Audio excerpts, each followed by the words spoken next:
क्या हाल चाल है दोस्तों उम्मीद है आप सब खैरियत से होंगे। और सुनाइए क्या हो रहा है आजकल। दोस्तों आज की इस वीडियो में हम आपको बताने वाले हैं कि किस तरह मौलाना तारिक जमील ने अपने दीनी सफ़र का आगाज़ शुरू किया। दोस्तों हाल ही में लॉन्च होने वाली मौलाना तारिक जमील की फेमस ब्रांड के बारे में भी हम आपसे बात करेंगे। आज की इस वीडियो पे हम बहुत से हक़ाइक़ से पर्दा उठाने वाले हैं, लेकिन ये सब बताने से पहले दोस्तों इस वीडियो को लाइक करना ना भूलिए, और जिन लोगों ने अभी अभी हमारे चैनल को ज्वाइन किया है वो हमें सब्सक्राइब करना ना भूलें। और दोस्तों साथ ही साथ बेल आइकन पे क्लिक ज़रूर करिएगा ताकि आप लोग हमारी लेटेस्ट वीडियो से मुस्तफ़ीद हो सकें। तो जैसा कि आप सबको मालूम है कि मौलाना तारिक जमील एक ऐसी शख्सियत हैं जिन्होंने हमेशा मोहब्बत की बात की, हमेशा मुसलमानों के इत्तेहाद की बात की और फ़िरका वारायत से बचने की बात की। मौलाना साहब पंजाब के ज़िला खानेवाल के इलाके मियाँ चुन्नू में 1953 में पैदा हुए। ये जानकर आपको हैरत होगी कि मौलाना साहब किसी आलिम के बेटे नहीं थे, बल्कि एक ज़मींदार घराने से ताल्लुक़ रखते थे। मौलाना साहब एक राजपूत फैमिली से बिलोंग करते हैं। मौलाना साहब के वालिद का ख्वाब था कि आप मेडिकल की तालीम हासिल करके डॉक्टर बने। मौलाना साहब के वालिद ने उनको लाहौर मेडिकल कॉलेज में MBBS में एडमिशन दिला दिया। दोस्तों सबसे दिलचस्प बात यह है कि आप इस उम्र में एक अच्छे सिंगर भी थे। आपकी आवाज़ निहायत ही खूबसूरत थी, जिसकी वजह से लोग आपको महफ़िलों में भी मदऊ किया करते थे। दोस्तों अल्लाह जिसे अपने नेक मकसद के लिए चुन ले तो फिर उसे कोई नहीं रोक सकता। जिस हॉस्टल में मौलाना साहब पनाह गुज़ीर थे, वहीं पर एक दोस्त उनको रोज़ाना दीन इस्लाम की दावत देता और उनको बार बार तबलीग पे आने के लिए इसरार करता।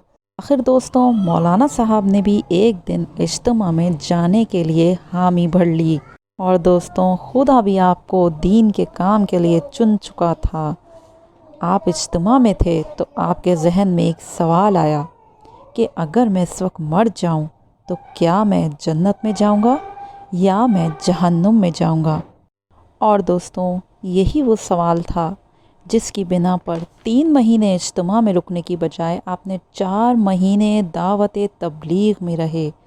इतना तवील अरसा दीन के काम में रहने के बाद आपने फ़ैसला किया कि इतनी मेहनत जो मैं दुनियावी कामों के लिए करता हूँ, अगर मैं आखिरत में कामयाबी के लिए इतनी मैं जहद करूँ तो फिर तो मैं कामयाब हो ही जाऊँगा। उन्होंने सोचा क्यों ना दुनिया बनाने की बजाय आखिरत बनाई जाए। यही सोचकर उन्होंने मेडिकल की तालीम का इरादा तर्क कर दिया और दीन हक़ की राह में निकल पड़े। दोस्तों दीनी तालीम के लिए मौलाना तारिक जमील ने रायवन के नामवर मदरसे जामिया अरबिया में दाखिला लिया, जहां आपने कुरान, हदीस, शरीयत, फ़िक़्ह और मंतक जैसे मौज़ूआत पर इल्म हासिल किया।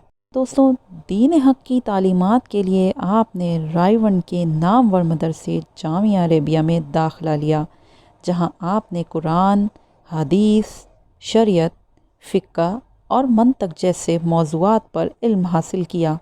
मौलाना साहब का दिलकश अंदाज़ गुफ्तगू लोगों के दिलों में घर करता गया। तो यही वो वजह थी कि आप बहुत जल्द लोगों की महफ़िलों में आना शुरू हो गए। तो मौलाना साहब ने तबलीगी जमातों के साथ दुनिया भर में दावत तबलीग के लिए गर्ज से बहुत से सफ़र भी किए। तो मौलाना साहब ने दीन हक़ की राह में बहुत से काम किए और बहुत से मदरसे भी कायम किए। दोस्तों आपको ये जानकर बहुत खुशी होगी कि हाल ही में मौलाना साहब ने अपना एक कपड़ों का ब्रांड भी मुतारिफ़ कराया है, जिसका नाम MTJ है। MTJ का मकसद पैसे कमाना नहीं है, बल्कि मदरसे में मुकीम उस्तादों और शागिर्दों के अखराजात उठाना है और उनके लिए बेहतरीन रोज़गार फराहम करना है। दोस्तों MTJ क्लोथिंग ब्रांड बनाने की ज़रूरत क्यों पेश आई? दोस्तों जब पूरी दुनिया कोविड से मुतासिरा थी, कोविड-19 की वजह से दुनिया के बेशतर ममालिक माशी पसमानदगी का शिकार हो गए।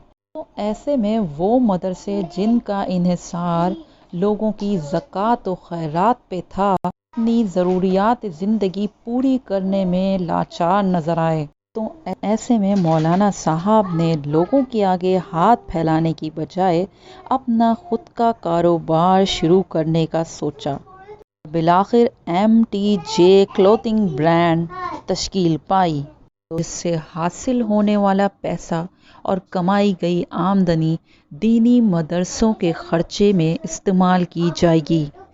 MTJ کلوتھنگ برانڈ سے حاصل ہونے والی آمدنی سے تبلیغی سفر کے اخراجات بھی اٹھائے جائیں گے۔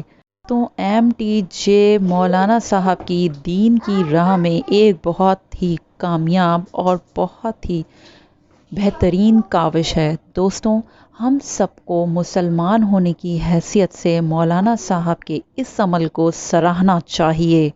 دوستوں، اب اجازت چاہتے ہیں اس وعدے کے ساتھ کہ آپ سب اپنا بہت سارا خیال رکھیں گے۔ اللہ حافظ۔